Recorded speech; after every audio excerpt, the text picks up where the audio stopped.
Welcome back. Sorry about my bad connectivity. Maybe there's a techie expert out there that can answer a question for me. So I'm using this little Verizon, what's it called, MiFi device, and it shows either 2 bars or 3 bars in 4G, and it transmits to my phone. I don't understand where the weakness in my connectivity is. This has got 3 bars, which it's had most of the morning, and my phone is 10 feet away from it. Why do I have bad connectivity? If there's a techie expert out there somewhere who can answer that question for me, I would be much, much obliged. Okay, I am now down to the final layer, and light opaque. So I've introduced white oil paint to my palette for the first time in this whole painting process. For the first time I have white oil paint and drying oil paint. Okay, so where do you start? Where do I start? There are 4 options. One is at the focal point. Option 1, focal point, work like outwards from the bullseye of a target, outward. Number 2 is sky, traditional, work the farthest back and work forward.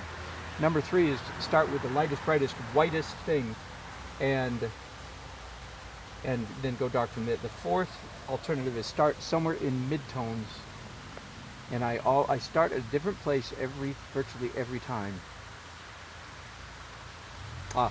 Today I'm going to start with the mid-tones. I'm going to start with the sides of this mill, this building, this barn-like structure, which right now is very orange, and I like it. It's going to stay quite orange, but I don't want it quite as colorful as it is, so I'm going to dim it down a little bit. So I'm mixing up a medium dull orange brown.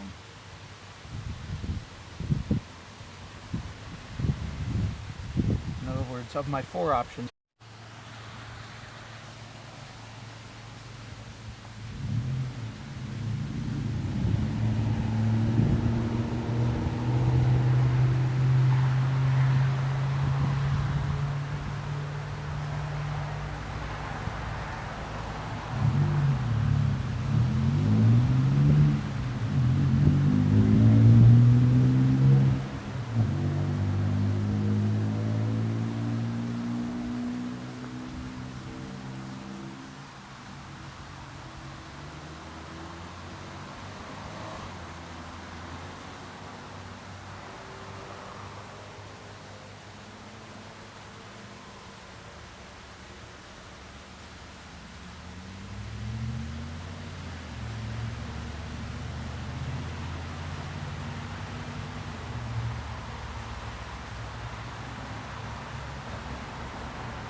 there, I don't know if we're back. I hope you're back. I hope I'm back. I've actually turned my Wi-Fi off, so I'm trying to go straight from power now. Don't know why that would help, but maybe it will.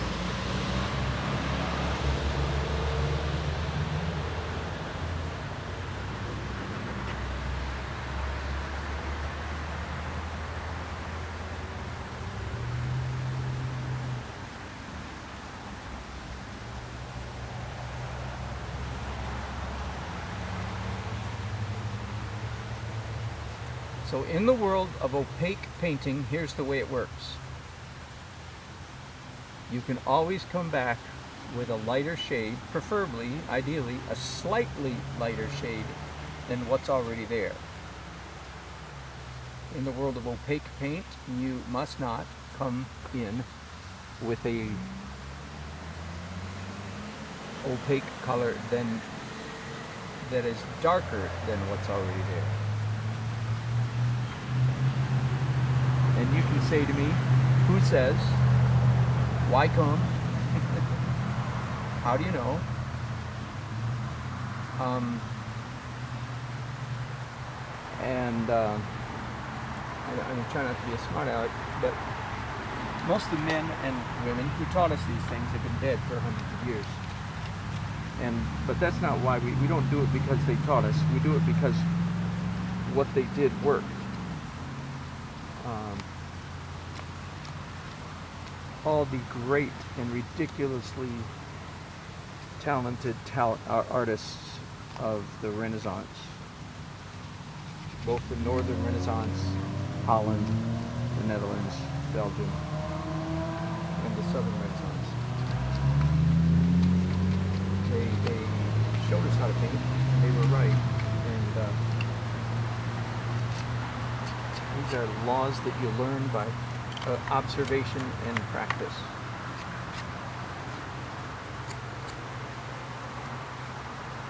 Somebody asked me about 4 or 5 years ago, so Dan, how many pieces of art do you think you've done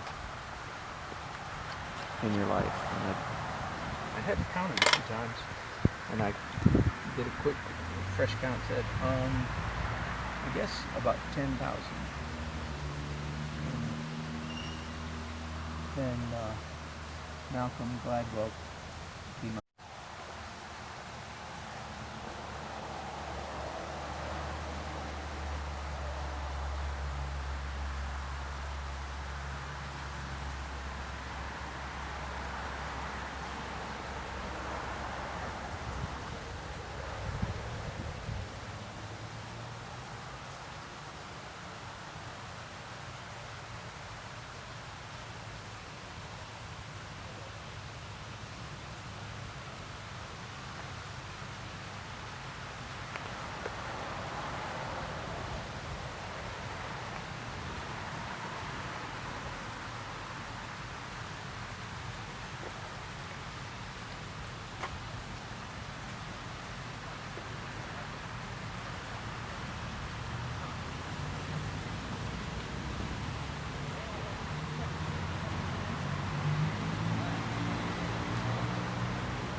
You're back. Yeah.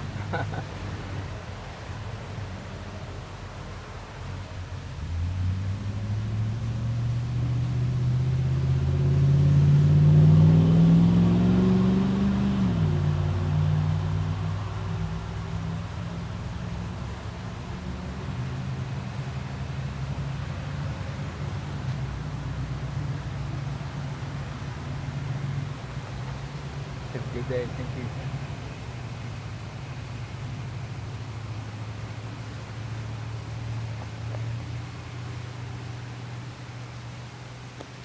I'm going to see if I can bring you in a little closer here. Yeah.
Yeah, that face, that wall, face of that wall is mostly finished, I believe.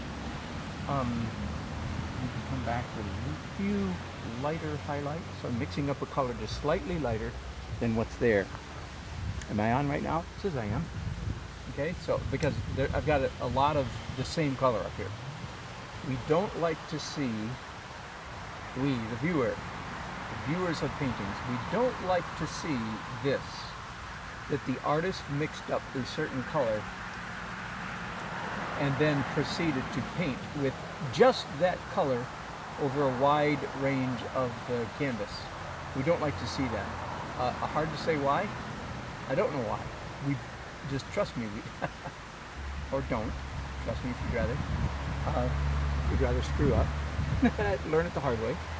Then don't believe me. But we don't like to see that the artist mixed up one color and went poodly, poodly, poodly, poodly, poodly. It's the poodly that's the problem. and went around the canvas painting with that one color. No, we don't like to see that. So to remedy that, I have just come back with a second color, if you will, and slightly lighter color, by the way, always slightly lighter, never darker. That's the rule. It can be broken, but you got to know the rule first. I'm doing the same thing here again. Again, slightly lighter still. Slightly lighter again than what I did just a minute ago. That's my third layer. And then I've remedied that problem that I just described, where we don't like to see the artist took a certain color and went poodly, poodly, poodly, poodly, poodly over the canvas. We don't like to see that. So I've remedied that now by coming back and doing a second and then even a third color on top of what was there. Now, let me go back to this area right here. I liked this color when I first put it down, but now it's just standing out too stark compared to the rest. So I hope you can see what's happening here. In fact, let me take my favorite artist. Well, a dead artist, Rembrandt. Also, all those guys, Rembrandt, Frans Hals. Those are Dutch. Of course, all the typical names you'd expect, Caravaggio. But yeah, Rembrandt. If you make him the dead center of my adoration art universe, then go out from there. The more somebody paints like Rembrandt, the better I like him. Living artist, Jeremy Mann, Richard Schmid, Tibor Nagy. Those three names I always have, and then a host of others that I always forget.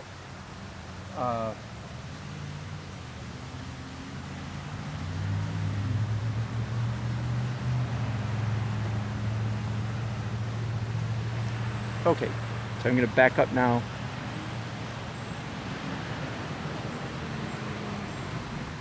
And let's figure out where to go from there. Well, first of all, let me show you this wall. So there's a lot of the underpainting showing through.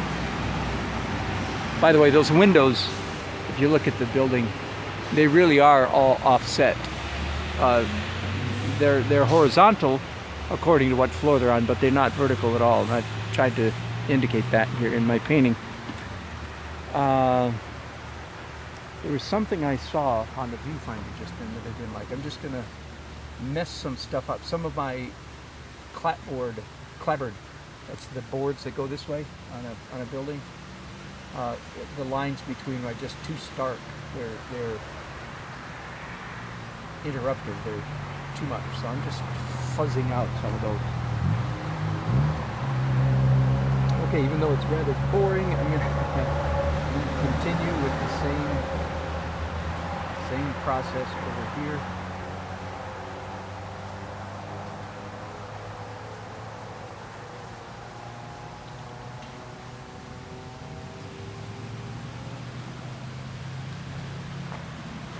And I'm not sure you can see this at all. I've got to go around the side of the canvas and paint the edges over here. Okay, good enough. Yes, I'm making the building in my painting quite a bit warmer, yellow-orange, than it is in real life. That's just a judgment call by me.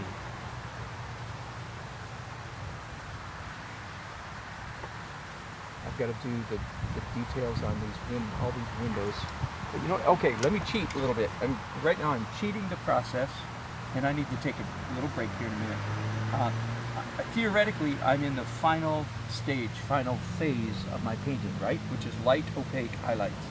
But every once in a while I see something that needs to be darker that I missed.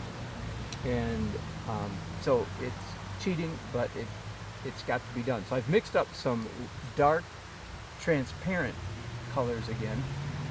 Somehow, I think I missed that window. And I missed this one as well. So I'm going back to the last step that I was doing. The dark, transparent details in oil.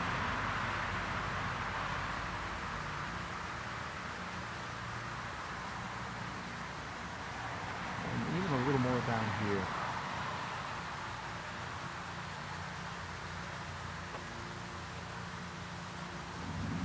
And changing my mind up here, a little more dark under that E.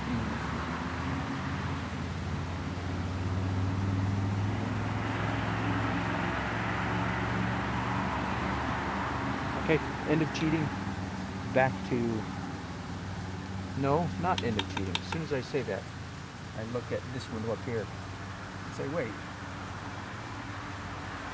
this needs to be darker.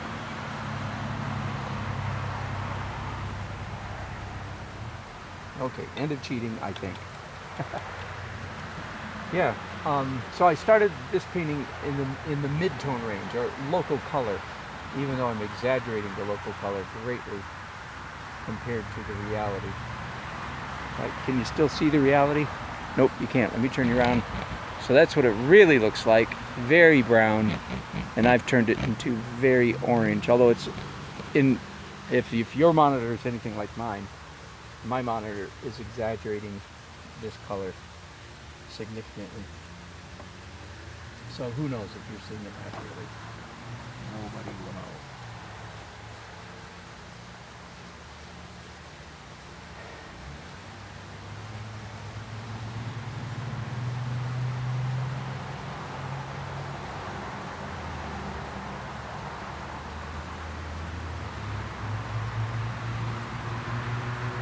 A lighter, whiter color. I want to mix up now, so that I can do some of this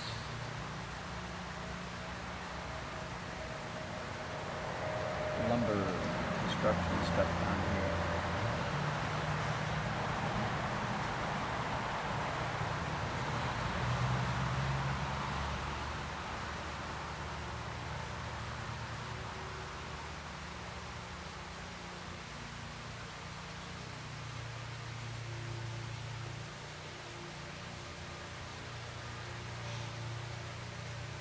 Okay, this is very close to one of the most important details, most important parts of this painting. So I'm going to slow down, really think about what I'm doing.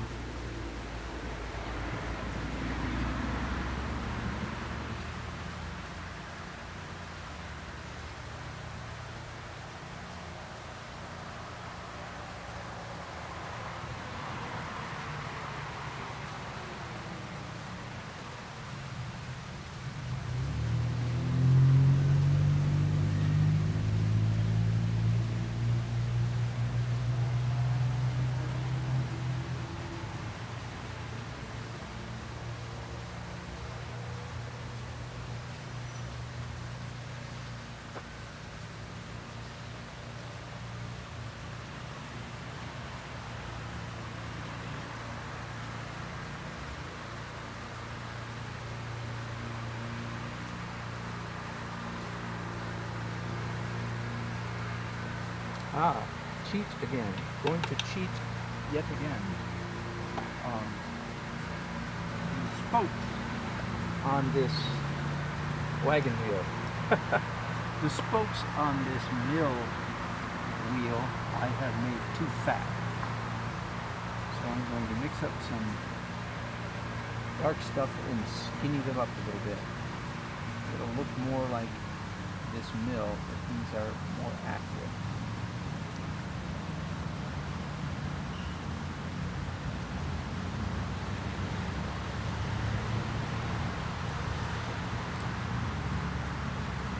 That's better.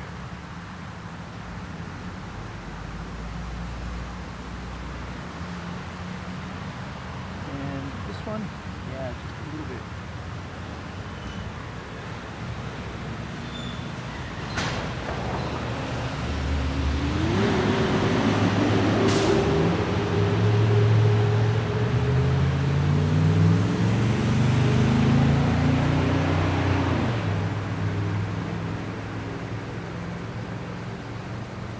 Okay, enough of that.